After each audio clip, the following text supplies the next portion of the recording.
Hi అండి, hello అండి, అందరూ గుడ్ మార్నింగ్. పొద్దున్నే పైకి వెళ్ళామండి చెట్లకు నీళ్లు పోద్దామని.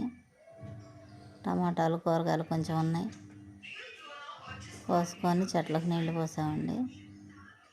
వంకాయలు, పచ్చిమిరపకాయలు, ఒక 3 దొండకాయలు, టమాటాలు అయితే బాగా వచ్చినాయి, పోతున్నాయి చెట్లు ఇప్పుడిప్పుడే. ఇంకా వాటికి కూడా ఎండలు ఎక్కువైనాయిగా, ఇంకా ఉండవు నాకు తెలిసి, పాడైపోతాయి చెట్లు.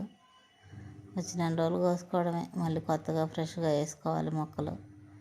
ఎంత ఫ్రెష్గా వేసినా ఎండలకి రావు, చాలా జాగ్రత్తలు తీసుకోవాలి ఎండలకు కాపియాలంటే. ఈ చెట్టు కూడా ఫ్రెష్దే అయినా కానీ ఎండకు చూడండి ఎంత వడిలిపోయిందో. అక్కడికి 2 పూటలు నీళ్లు పోస్తూ ఉంటేనే అంతంత మాత్రంగా ఉన్నాయి చెట్లు.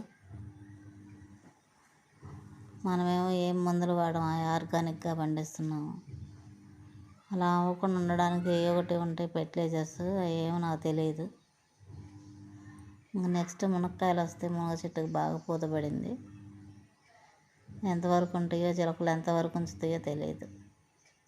ఈ టమాటా మొక్కలు మొన్న పోయి మళ్ళీ వచ్చినాక పడిన క్రాప్ అది.